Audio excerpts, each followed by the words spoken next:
Olá, está começando o Religare, Conhecimento e Religião.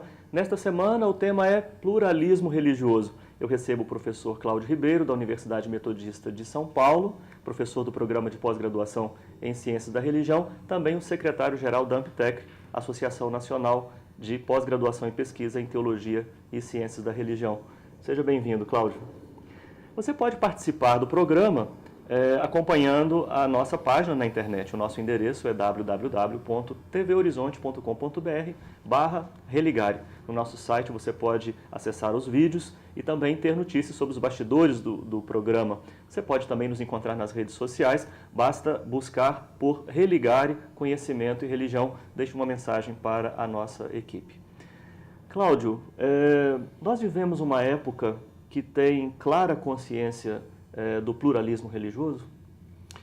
Flávio, em primeiro lugar, expressar a minha satisfação de estar aqui nesta conversa. Eu tenho acompanhado o trabalho de vocês e cumprimento, parabenizo. Obrigado, também as pessoas que acompanham esses programas. Eu também deixo uma palavra de carinho, de saudação para todos vocês. Muito obrigado. Muito difícil tratar de um tema que não é refletido pelas pessoas de uma maneira meramente intelectual ou racional. Porque não se trata só do pluralismo religioso.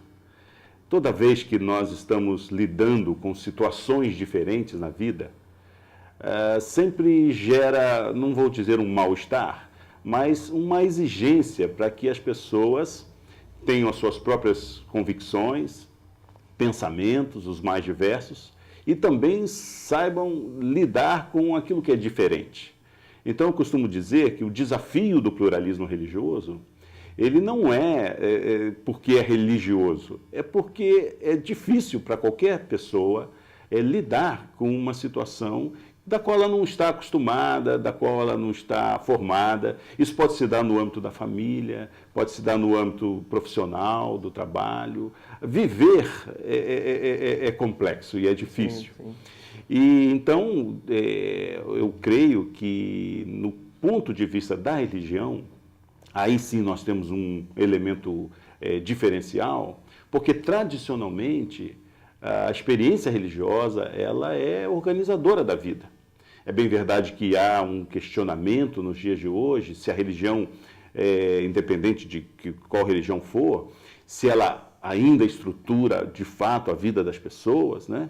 Mas o fato é que ela é um divisor de águas, uma panela de pressão, né?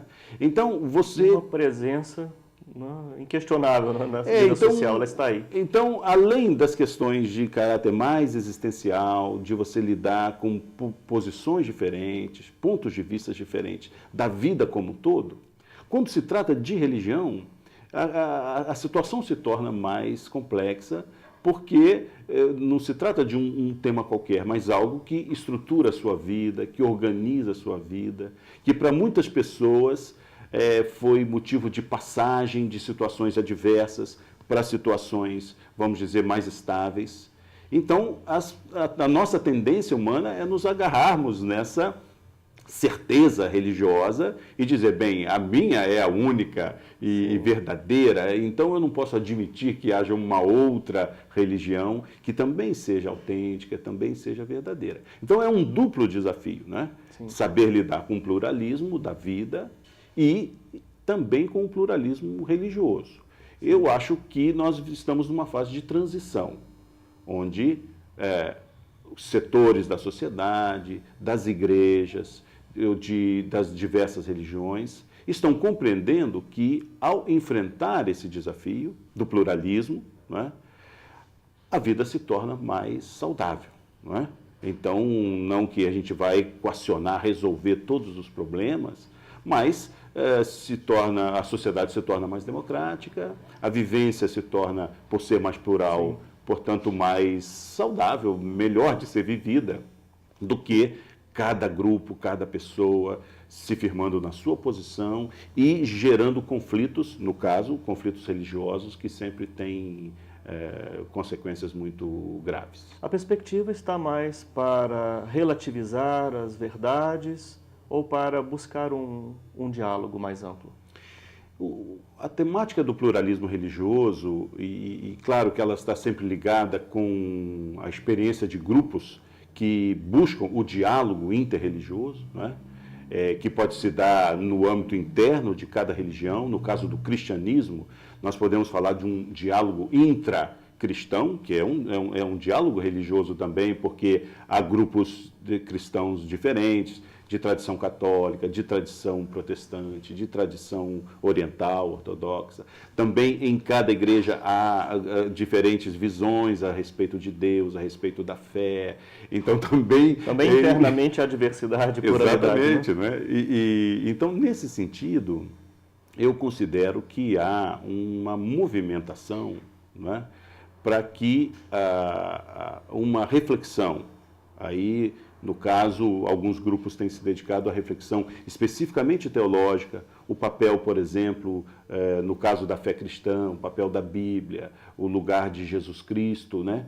Porque relativizar, isso é uma tarefa que ela se tornou forte no mundo moderno, né? Então isso não é uma coisa de ontem, isso nós temos aí 500 anos, onde se buscou relativizar no sentido não de anular a sua própria posição, seja científica, seja da visão do mundo, mas no caso aqui estamos falando da religião, não de anular, mas de colocar a sua posição no plano das outras posições, para que cada uma delas possa ser aprimorada. Então, a palavra relativizar, de fato, em certos setores das igrejas, mas das religiões, ela soa no ouvido como uma coisa assim negativa, do tipo, estamos abrindo mão da nossa fé, ou estamos traindo a nossa fé porque está relativizando, né?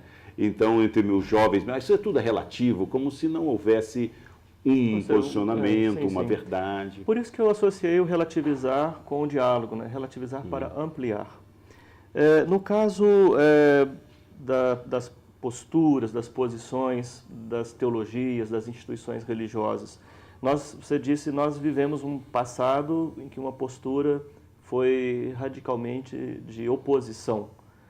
Os estudiosos, como você, chamam isso de um período exclusivista, de posições exclusivistas. O que seria mesmo o exclusivismo? Então, Flávio, é muito interessante porque... Não sei se me expresso bem ou corretamente. Não, sim, essa é sempre uma questão que as pessoas levantam, os grupos que estão dedicados a essa reflexão levantam, e nós não podemos nos enganar de considerar que sempre o nosso posicionamento, né, ele é o melhor. Então, os exclusivistas são os outros, né? E nós somos perfeitos. Não é assim, né? Eu acho que se trata de uma experiência espiritual, uma aventura espiritual. Claro que há estudos acadêmicos em torno disso, no âmbito da história das religiões, né? Tanto na origem de cada expressão religiosa, daquelas que são mais conhecidas de nós, no seu desenvolvimento histórico, a realidade social hoje, por exemplo, os dados do censo, que recentemente foram divulgados, que mostra no Brasil uma realidade mais plural do que décadas anteriores, não é? Quer dizer, tudo isso é importantíssimo, né? E nós precisamos beber dessas fontes, mas há uma dimensão de natureza mais estritamente religiosa, que aí eu acho que serve para você, serve para mim, todos que estão agora nos acompanhando, né? Que é um tipo de aventura espiritual, essa é uma expressão que eu gosto muito, que se trata de descobrir, né?